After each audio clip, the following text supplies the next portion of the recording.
함께 보실 하나님의 말씀은 레위기 5장입니다. 레위기 5장 14절부터 16절까지의 말씀입니다. 구약성경 152페이지입니다. 레위기 5장 14절부터 16절까지의 말씀입니다.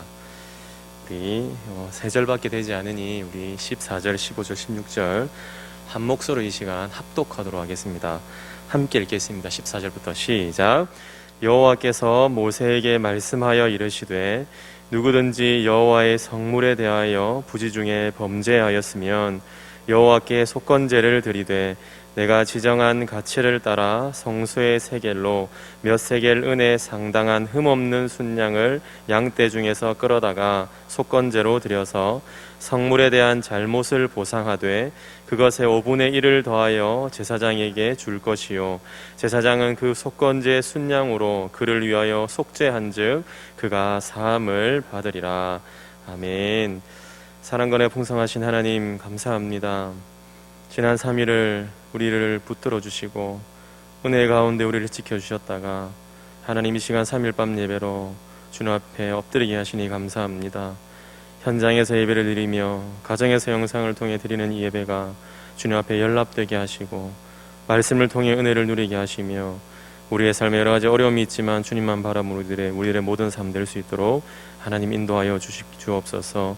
이 한 시간 하나님께서 은혜 베풀어 주실 줄 믿고 감사드리며 살아계신 예수님의 이름으로 기도합니다. 아멘. 우리 한번 앞뒤적으로 인사하겠습니다. 현장에서는 우리 성도들과 인사하시고 가정에서는 우리 사랑하는 가족들과 인사하실 텐데 이렇게 인사하겠습니다.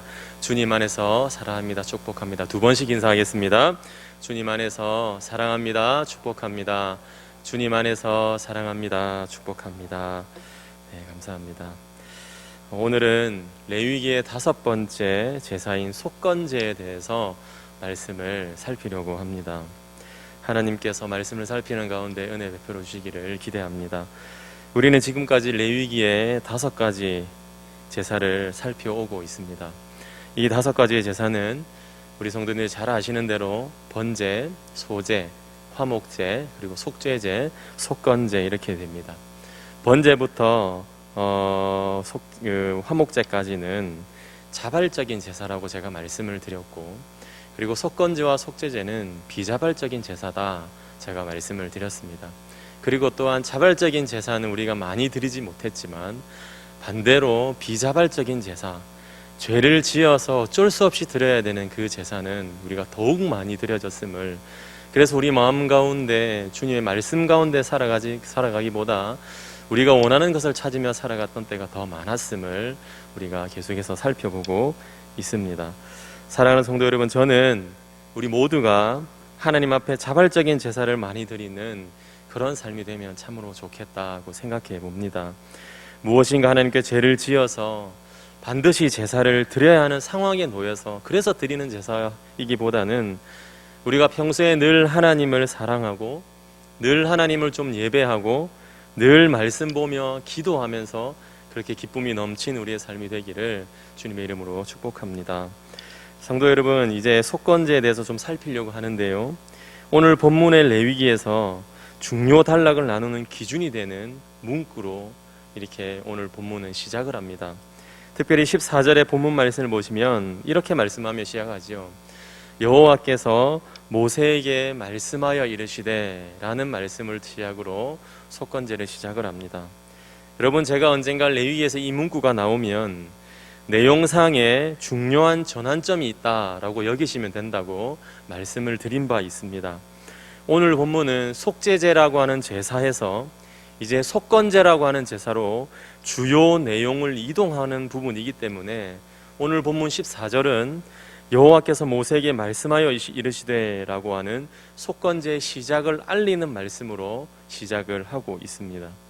이 속건제와 관련하여 우선은 우리가 조금 살펴볼 것은 이 속건제라고 하는 이 명칭에 문제가 있다는 겁니다.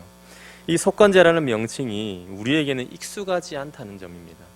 속죄제라는 이 명칭도 사실 우리가 익숙하지 않은데 속건제라는 이 명칭 역시도 사실 우리에게 익숙한 그런 명칭은 아닙니다.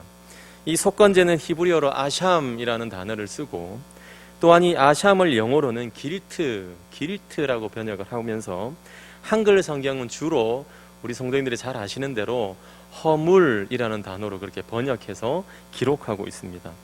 그러니 여러분, 속건제는 어떤 제사입니까? 우리의 허물을 사해주는 그런 제사다라고 우리가 좀 이해할 수 있겠고, 속건제의 건자는 바로 허물 건자이기 때문에, 그러니 속건제의 명칭이 뜻하는 바는 이 제사가 허물을 사해주는 제사라는 것을 우리가 조금 쉽게 알 수가 있겠습니다. 그런데 성도 여러분, 문제는 이렇게 번역을 하고 나면, 허물을 사해주는 제사다 이렇게 우리가 번역을 해버리고 나면 다른 제사들과 특별히 속죄제와의 차이를 설명하기가 굉장히 조금 어려워집니다. 속죄제도 허물을 사하는 제사거든요. 그래서 허물이라고 그렇게 해석을 해버리면 다른 제사들이나 속죄제하고 이렇게 구분하기가 조금, 차이를 주기가 좀 어렵게 됩니다. 당장 죄 그리고 허물이 어떻게 다른지를 좀 우리가 좀 궁금해지게 됩니다. 그래서 이제 여러 학자들은 이 속건제를 대해서 배상제라는 다른 이름을 부르기를 즐겨했습니다. 성도 여러분, 어떠십니까? 속건제라는 단어보다 배상제라는 단어가 조금 더 쉽게 마음에 와 닿으실 거라 그렇게 생각됩니다. 속건제사의 핵심이 배상에 있기 때문입니다.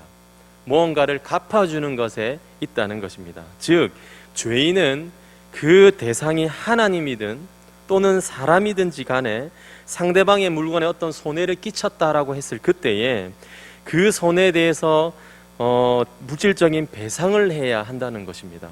그래서 이 속건제의 기본 정신은 이 배상, 여기에 있다고 우리가 볼 수 있겠습니다. 성도 여러분, 배상이라고 하는 것은 갚아야 한다는 것이지요. 무언가 갚을 것이 있다라고 하는 사실입니다.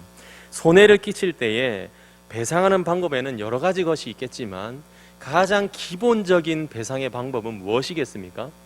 금전적으로 갚는 것입니다. 가장 기본입니다. 100만 원짜리 어떤 물건을 우리가 혹시라도 손해를 끼쳐서 깨었을 경우에 가장 쉽게 갚을 수 있는 것은 100만 원의 그 금전적인 돈을 갚는 것이 가장 쉬운 방법입니다. 그래서 이제 속건제는 다른 제사들과는 다르게 금전, 즉 돈에 대한 언급이 많이 있습니다. 당장 오늘 본문 15절만 보더라도 내가 지정한 가치를 따라 성소의 세겔로 몇 세겔 은혜라고 말씀하고 있습니다. 속죄자가 이렇게 성소의 세겔로 몇 세겔 은을 드리도록 하는 것은 이 제사가 죄라고 하는 것을 빚의 개념으로 보고 있기 때문입니다. 빚의 개념, 갚을 것이 있다는 겁니다. 마음의 빚, 우리의 삶의 빚이 있다는 거죠. 즉, 우리가 이 제사를 통해 알 수 있는 것은 죄를 짓는다는 것은 곧 하나님 앞에 우리가 빚을 진다는 것입니다. 빚이 있다는 의미를 주고 있는 겁니다. 그리고 이 빚이 발생할 경우에 이 빚은 반드시 갚아야 한다는 것을 우리에게 보여주는 것입니다. 그래서 속건제는 사람이 죄를 지음으로 하나님께 끼친 손해를 갚는 모습을 보여주는 제사입니다. 그런 제사가 바로 속건제 또는 배상제라고 할 수 있겠습니다. 그리고 이것이 다른 제사와의 가장 큰 차이점입니다.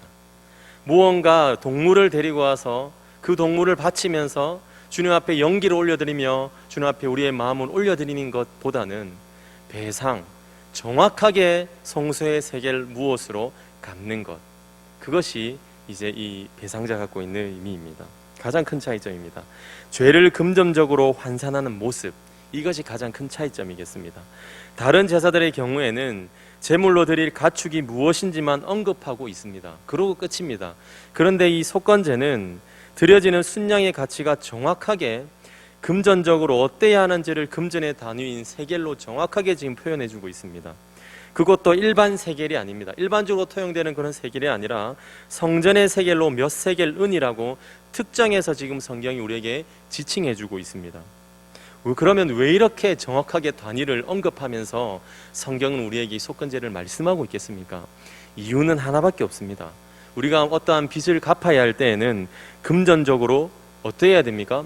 정확하게 갚아야 되기 때문입니다. 대충 이렇게 얼버무려서 이렇게 갚으면 되지, 이게 아니고 정확하게 금전적으로 환산해서 갚아야 하기 때문입니다. 그래서 성경은 성전의 세겔로 몇 세겔 은이라고 정확하게 지칭해주고 있는 것입니다.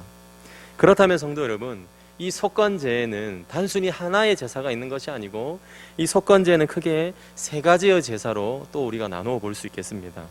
먼저 오늘 우리가 읽었던 본문 5장 14절에서 16절은 여호와의 성물에 대해 부지중에 범한 죄를 다루고 있습니다. 그리고 두 번째로 17절부터 5장 17절부터 19절까지는 성물에 대한 불분명한 죄에 대해서 속건제를 다룹니다. 그리고 이제 6장 1절부터 7절까지는 조금 더 특별하게 사람에게 손해를 끼침으로 사람과 하나님 앞에 이중적인 책임을 져야 하는 경우를 다루고 있습니다. 이 세 가지의 제사를 다 다루면 너무 좋겠지만 오늘 이 시간에는 이 중에서도 가장 첫 번째 제사인 여호와의 성물에 대해 부지중에 범한 죄, 이 속건제에 대해서 우리가 좀 살피면 좋겠습니다. 여호와의 성물에 대해 지은 죄가 첫 번째 속건제사이니 여러분 우리가 무엇을 먼저 좀 알아보면 좋겠습니까? 우선 여호와의 성물이 무엇인가, 도대체 여호와의 성물이 무엇인지를 살피는 것이 먼저라고 생각됩니다.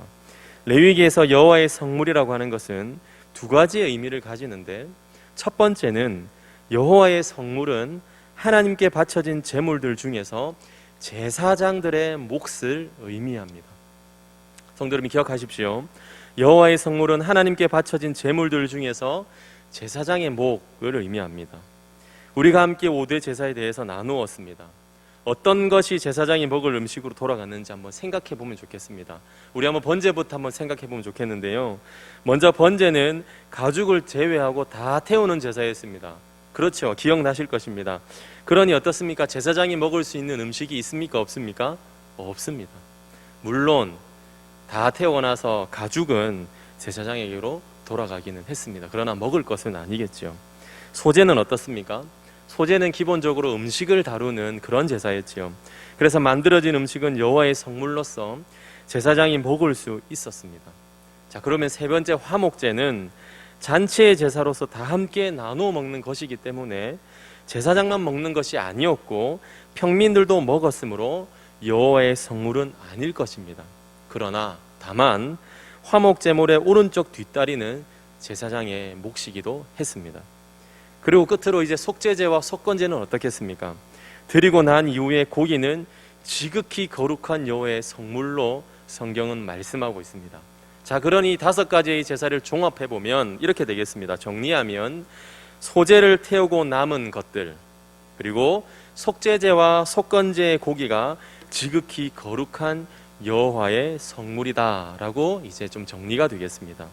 여기에 플러스 더하여서 진설병 역시도 지극히 거룩한 여호와의 성물이라고 말씀드릴 수 있습니다. 언젠가 교회 한 집사님께서 주일 예배를 마치고 저를 잠시 이렇게 부르셨어요. 그리고는 귀에 대고 아주 작은 소리로 목사님, 진설병이 뭡니까? 라고 물으셨습니다. 그래서 제가 이렇게 대답해 드렸습니다. 주님께 드려진 음식이고 깨끗하고 거룩한 것입니다 라고 제가 말씀을 드린 바 있습니다. 이 진설병 역시도 지극히 거룩한 여호와의 성물로 보아야 합니다. 관심이 있으신 분들은 레위기 22장 1절부터 13절을 읽어보시면 제사장의 몫으로 지정된 성물을 먹는 방식에 대해서 정확하게 기록을 하고 있는데, 여기에 보면 부정한 것에 접촉된 사람 또는 제사장이 아닌 일반인들은 결코 성물을 먹어서는 안 되는 것으로 기록하고 있습니다. 또한 제사장들 역시도 이 성물을 먹을 때에 아무 곳에서나 먹는 것이 아니었고 성전 뜰에서만 먹어야 한다라고 성경은 말씀하고 있습니다. 그러니 이 여호와의 성물은 굉장히 거룩한 것임을 계속해서 우리에게 언급해주고 있는 것입니다. 그렇다면 사랑하는 성도 여러분, 하나님께서 왜 이렇게 제물들의 일부를 거룩하다고 말씀하시고 그러시면서 제사장들에게만 이 음식들을 허락하고 있는가 하는 점입니다. 사랑하는 성도 여러분, 하나님께 올려드리는 제사가 이유는 거룩하기 때문입니다. 이 제사 자체가 거룩하기 때문에, 하나님이 거룩하신 분이고 주님께 올려드리는 이 제사 자체가 거룩한 것이기 때문에 아무나 먹을 수가 없었던 것입니다. 그렇게 이 성물들을 엄격하게 취급하고 있는 겁니다. 하나님께 바쳐진 것들이 얼마나 거룩한 것이겠습니까? 애초에 흠이 없는 것들이 선별되어서 하나님께 바쳐지지 않았겠습니까? 번제만 보더라도 특별하게 하나님께서 지칭하고 있는 제물을 올려드렸고, 그 외에 기타 다른 제사들 역시도 하나님께서 지정해 놓으셨습니다. 어떤 제물을 드려라, 어떤 짐승을 잡아서 올려라고 정확하게 하나님께서 방법을 우리에게 주고 계십니다. 그리고 하나님께서는 이것들을 제사장들에게만 먹도록 허락하십니다. 이유는 제사장들이 거룩히 구별된 자들이기 때문입니다. 당시에 그랬습니다. 물론 제사장들도 그냥 다 먹을 수 있었던 것은 아니고, 제사장임에도 불구하고 거리끼는 것이 있거나 죄가 있거나 했을 때는 먹을 수 없었습니다. 더럽혀지지 않은 제사장, 깨끗한 제사장들만이 이 여호와의 성물을 취할 수 있었다라고 하는 사실입니다. 그러면 부지 중에 제사장의 몫인 이 성물에 손해를 입혔다는 것은 여러분은 어떤 의미겠습니까? 부지 중에 자신이 부정한 것에 접촉된 줄 몰랐던 겁니다. 내가 지금 부정한 것에 접촉한 건지 전혀 모르고 여호와의 성물을 취했습니다. 그때에 이 속건제를 드리는 겁니다. 또는 이것이 성물인 줄 모르고, 여호와의 성물인 줄 모르고 먹어버린 일반인들에게 해당되는 제사인 것입니다. 그래서 이들은 5분의 1, 즉 20%를 배상해야 했습니다. 그런데 여러분, 여기서 중요한 것은 부지중이라고 하는 단어입니다. 부지중이라는 단어는 알고 먹는 것이 아니고 몰랐다는 겁니다. 이것이 여호와의 성물인지 모르고 먹었다는 겁니다. 고의가 아니고 비고의적으로 실수로 먹었다는 겁니다. 그때 이 속건 제사를 드릴 수 있는 것입니다. 그러나 반대로 이것이 성물이라는 것을 알고 고의적으로 먹는 사람은 성경은 사형에 처해지도록 그렇게 되어 있다는 것이죠.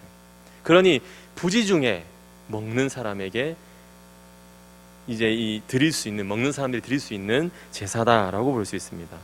사랑하는 성도 여러분, 어떤 분들은 이러한 본문의 제사장을 이 교역자들과 동등시해서 이 교역자들의 몫을 바르게 주지 않으면 하나님께 벌을 받는다, 그렇게 생각하시는 분들이 간혹 계십니다. 그러나 여러분, 이것은 사실이 아닙니다. 물론 교역자의 몫을 온당하게 주는 건 역시 너무도 당연하겠습니다. 그러나 구약시대의 제사장이 오늘날의 목회자는 아닐 것입니다. 오히려 성경은 모든 사람을, 우리 믿는 자들을 향해서 무엇이라고 말씀하고 있습니까? 너희는 왕같은 제사장이다 라고 말씀하고 있다는 점입니다. 이 본문은 특별한 목회자들만 지칭하는 말씀이 아니라 왕같은 제사장들인 우리 모든 성도들을 향해서 말씀하는 것이며, 우리 왕같은 제사장들인 성도들 모두가 거룩해야 된다는 것을 말씀하고 있고, 성물로 상징되는 우리 죄를 위하여 죽으신 흠 없으신 어린 양이신 예수 그리스도는 지극히 거룩하신 분임을 우리에게 말씀하고 있고, 또한 나아가서 온 성도는 예수 그리스도를 먹어야 한다는 것을 우리에게 말씀해 주는 본문인 것입니다. 성도가, 그리고 우리 모두가 예수님을 먹는다는 이 표현, 아마도 우리 성도님들께서 익숙하지 않고 생소한 표현이라고 저는 그렇게 여겨집니다. 저 역시도 처음에 예수님을 먹는다라는 말이 쉽게 와닿지 않았습니다. 어떻게 예수님을 먹는가? 예수님을 먹어야 된다, 그래야 이 땅을 믿음으로 살 수 있다, 이렇게 말씀하시는데 이것이 이해가 잘 되지 않았습니다. 그러나 우리는 성찬을 떠올리면 예수 그리스도를 먹어야 한다는 이 말이 무엇인지를 우리가 몸소 깨닫게 됩니다. 우리는 성찬을 드리며 이것을 기념합니다. 예수님께서 자신을 생명의 떡으로 말씀하시면서 자신을 먹으라, 이것을 기념하라, 우리에게 말씀하신 바 있습니다. 우리 성도님들 잘 아실 것입니다. 그리고 바울 역시도 고린도전서에서 이 성찬에 참여할 때는 자기를 살피고 먹어야 한다고 말씀했고, 합당하지 않게 먹고 마시는 자는 주의 몸에 그리고 피에 대해서 죄를 짓는 것이다, 그렇게 말씀한 바 있습니다. 또한 이어서 주의 몸을 분별하지 못하고 먹고 마시는 자는 자기의 죄를 어떻게 한다 했습니까? 먹고 마시는 것이라고 그렇게 말씀하며 우리에게 교훈하고 있다는 점입니다. 우리가 얼마나 거룩함에 힘써야 하는가, 우리가 얼마나 주님 앞에서 믿는 자로, 하나님의 백성으로 거룩함에 힘써야 되는지를 우리에게 보여주는 말씀이고, 레위기에서 성물을 제사장만 먹도록 했던 이것이 신약시대로 옮겨가면서 오늘날 어떻게 확장되고 있는지를 성경 우리에게 가르쳐주고 있는 것입니다. 사랑하는 성도 여러분, 성물은 1차적으로 제사장에 주어진 몫이었습니다. 그러면 두 번째는 이 성물은 레위기 27장에서 등장하는 하나님께 봉헌된 모든 물건이 바로 여호와의 성물이라고 지칭하고 있습니다. 이를테면 동물, 집, 밭, 11조 이 모든 것들이 여호와의 성물로 우리가 볼 수 있습니다. 하나님께 봉헌한 이러한 물건에 대해서 손해를 입히면 이건 역시 하나님께 우리가 빚을 진 것이고 빚을 진 자는 이 빚을 반드시 갚아야 하는 것이라고 레위기는 우리에게 교훈하고 있습니다. 죄의 빚을 졌기 때문에 반드시 갚아야 되는 것이라고 속건제는 우리에게 가르치고 있는 것입니다. 부지 중에 성물에 손해를 입혔을 때 어떻게 배상한다고 성경이 오늘 말씀하고 있습니까? 배상은 두 가지로 이루어집니다. 성물에 가해진 손해에 대해서는 그 성물 가격 더하기 20%의 값을 얹어서 치러야 되었습니다. 쉽게 말씀드리면 100만 원짜리 성물에 손해를 입혔다고 보면 거기에 20%를 더해서 120만 원으로 배상을 해야 된다라고 하는 뜻입니다. 그리고 거기서 끝나지 않고 하나님께 순양을 속건 제물로 드려야 한다라고 오늘 본문 16절은 우리에게 말씀하고 있습니다. 즉 성물에 대한 물리적인 손해 플러스 하나님께 대한 죄값을 같이 배상하는 것이 그것이 바로 오늘 성경이 우리에게 말하고 있는 속건제의 방법입니다. 왜 그렇습니까? 결국 죄는 반드시 배상해야 되는 것입니다. 죄는 반드시 무언가 주님께 드리면서 배상을 해내고 정리를 해야 되는 것입니다. 그냥 말로만 주님 죄를 지었습니다, 이걸로 끝날 수 있는 것이 아니라는 것을 우리에게 지금 보여주고 있는 것입니다.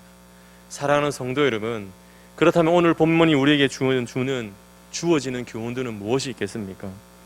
오늘날 우리는 예수 그리스도의 피로 우리의 죄가 용서함을 받았다, 그리고 주께서 우리의 죄를 속량하셨다, 또는 우리의 죄를 값을 치르셨다라는 표현을 자주 씁니다. 장로님들 가운데서 기도하실 때에 죽었던 우리를 살리시고 우리의 죄를 값을 다 치러주신 주님 앞에 감사한다라는 기도 제목을 올려드리는 각 교회 장로님들의 기도를 제가 많이 들어보았습니다. 속건제에 있어서 손해를 끼친 사람은 반드시 값을 치러야 했습니다.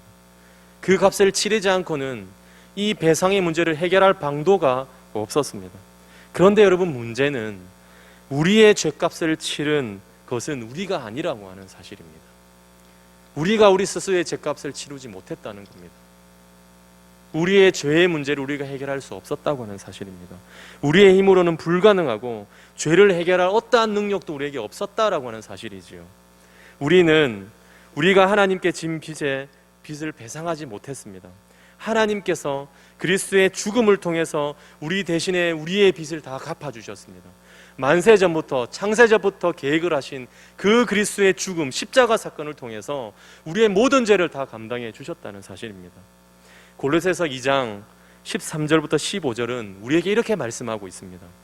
또 범죄와 육체의 무할례로 죽었던 너희를 하나님이 그와 함께 살리시고 우리의 모든 죄를 사하시고 우리를 거스르고 불리하게 하는 법조문으로 쓴 증서를 지우시고 제하여 버리사 십자가에 못 박으시고 통치자들과 권세들을 무력화하여 드러내어 구경거리로 삼으시고 십자가로 그들을 이기셨다라고 우리에게 말씀하고 있습니다. 사랑하는 성도 여러분, 여기에서 법조문으로 쓴 증서를 지우셨다라는 이 표현이 바로 우리의 죄로 인한 빚에 대한 증서를 예수 그리스도의 십자가에 못 박히심을 통해 뭐 하셨다는 겁니까? 다 없애셨다는 겁니다. 다 폐기하셨다는 겁니다. 우리의 모든 죄를 십자가에 지신 그 사건 하나로 다 정리해 주셨다는 것입니다. 하나님께서 우리의 죄를 예수님의 죽음을 통해 배상해 주셨다는 겁니다. 우리의 죄를 위해서 예수님께 죽으심으로 우리의 모든 속건죄를 다 배상해 주셨다는 겁니다. 여호와의 성물에 부지 중에 우리가 죄를 지었던 우리의 모든 죄들을 주님께서 해결해 주셨다는 겁니다. 주 안에 사랑하는 성도 여러분, 본디 속건제는 5분의 1, 즉 20%를 더하여 배상하는 것인데 우리 예수님은 우리의 죄보다 훨씬 크신 분이고 이 십자가에 죽으심은 우리의 죄를 배상하고도 배상을 완전히 하고도 남음이 있는 그런 사건이었습니다. 그런 사건이었습니다. 이 속건제사는 우리에게 죄라고 하는 것이 무엇인지를 너무나도 분명하게 지금 알려주고 있습니다. 우리에게 죄란 하나님께 손해를 끼치는 것이며 이것이 빚이라는 사실을 잘 드러내 보여줍니다. 빚입니다. 빚. 뿐만 아니라 하나님께서 우리의 죄를 대신 갚아주셨으니 우리야말로 하나님 앞에 빚진 자이고, 신앙인에게 정말로 중요한 것은 이 빚진 자 의식을 가지고 살아가는 것, 이 빚진 자 의식을 가지고 마음에 품고 십자가의 사건을 마음에 품고 그렇게 살아가는 것, 이것이 우리의 삶을 결정한다는 것입니다.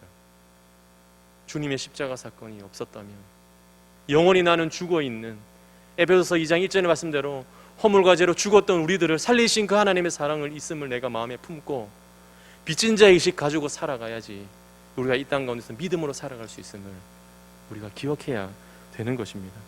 이 의식이 있어야 우리가 이 땅을 믿음으로 좀 온전하게 기쁘게 여기며 살아갈 수 있는 것입니다. 사랑하는 성도 여러분, 마태복음에 보면 1만 달란트 탕감받은 사람의 비유를 우리는 잘 알고 있습니다. 우리는 익히 알고 읽고 있습니다. 1만 달란트 탕감받은 사람은 자신이 빚진 자였으며 탕감받은 자였다는 의식을 전혀 가지지 못했습니다. 1만 달란트를 탕감받고 나서 즐거운 마음에 집으로 돌아가는 길에, 예를 들어서 가령 자기에게 100만 원 빚진 그 사람을 만나고는 그 사람의 연약함과 나약함을 호소하는 그 소리를 듣고도 다 무시하고 오히려 옥에 가두었다고 성경 마태복음 우리에게 말씀하고 있습니다. 무엇입니까? 본인이 1만 달란트를 탕감받았다는 그런 그 마음이 있다는 것을 의식을 가지지 못하고 있는 것입니다. 그래서 오히려 본인이 받은 그 은혜를 가지고 흘려보내지 못하고 자신이 받았던 그 사랑대로 하지 않고 자기의 마음대로 살아갔다는 것을 우리는 성경을 통해 보고 있습니다.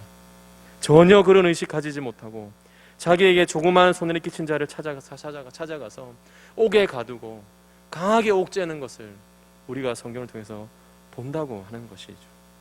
사랑하는 성도 여러분, 우리의 모습 속에 이런 모습 없습니까? 우리에게는 이런 마음 없습니까? 빚진 자의 의식이 없이 나 역시도 죽었던 죄인인데 하나님께서 살려주신 그 은혜를 잊어버리고 이 땅을 내 마음대로 살아가고 있지는 않습니다. 예수 그리스도의 십자가의 그 보혈의 피 때문에 우리가 이 땅을 넉넉히 이기며 살아갈 수 있고, 골로새서 2장의 말씀처럼 법조문으로 쓴 증서를 다 지우시고 제하주신 그 십자가의 사랑을 잊어버리고 나는 사랑을 받았으니까 됐으니까 나는 저 사람들에게 사랑 주지 않겠다라고 그렇게 그런 마음으로 우리가 살아가고 있지는 않습니까? 오늘날 이런 자들이 너무나도 많이 있기 때문에 우리 조국 교회가 그토록 욕을 들어먹고 있는 것이라고 저는 말씀 준비하며 마음속에 한번 새겨보았습니다. 목사로 살아가는 저부터 먼저 온전하게 살지 않으면 안 된다는 것을, 너무나도 값으로 치룰 수 없는 큰 사랑을 받았다는 사실을 마음속에 이 의식을 없으면, 이 빚진 자 의식이 없으면 안 된다는 것을 깨닫게 됩니다. 사랑하는 성도 여러분, 여러분은 어떠십니까? 여러분의 마음 가운데 십자가 사건을 통한 이 빚진 자의 의식이 있으십니까? 이 빚진 자의 의식 가지고 여러분 살아가고 계십니까? 주 안에 사랑하는 성도 여러분, 이제 말씀을 마무리하려고 합니다. 하나님 앞에서 빚진 자로 살아갈 수 있기를 바랍니다. 우리 모두가 주님 앞에서 이 빚진 자의 심정 가지고 살아갈 수 있기를 바랍니다. 나의 죄의 빚을 구주 예수 그리스도의 죽으심을 통해 탕감해 주신 하나님 앞에서 빚진 자로서 온 세상을 향해서 겸손하고 온유하게 살아갈 수 있게 되기를 주님의 이름으로 축복합니다. 그렇게 살아갈 때에 제가 늘 언급하는 것처럼 과거에 제 어린 시절에 목사님께서 저희 가정에 신방 오셨을 때에 믿지 않는 주위의 분들이 찾아오셔서 담임 목사님 앞에서 꾸벅하고 인사하는 것을 우리가 다시 볼 수 있을 것입니다. 이 빚진 자 의식이 있을 때에 그런 일들이 다시 일어날 것이고, 매스컴을 통해서 계속해서 오르내리고 있는 기독교를 비방하는 글들이 사라질 것이다라고 저는 그렇게 봅니다. 오직 나는 빚진 자라고 하는 그 생각만이 우리를 죄로부터 돌이키게 만들 것이고, 향유 옥합을 주님 발 앞에 깨뜨린 여인처럼 자신의 삶 전부를 주 앞에 드리는 자들이 될 것입니다. 이 땅이 밝아질 것입니다. 우리 모두의 삶이 이 빚진 자 의식을 가지고 살아갈 수 있게 되기를 주님의 이름으로 축복합니다. 아무쪼록 오늘 이 말씀을 통해 우리 모두가 빚진 자의 의식을 가지고 주님 앞에서 오직 믿음으로 살아갈 수 있게 되기를 주님 앞에서 기대하고 축복합니다. 기도하겠습니다. 사랑과 은혜가 풍성하신 주님, 나의 죄의 빛을 예수님의 죽으심을 통해 탕감해 주셔서 감사합니다. 하나님 앞에서 빚진 자로서 온 세상을 향해 겸손하고 온유하게 살아가는 우리 모두가 될 수 있도록 하나님 인도하여 주옵소서. 남은 3일간의 삶도 오직 주만 바라며 살아가게 하옵소서. 감사를 드립니다. 살아계신 예수님의 이름으로 기도합니다. 아멘.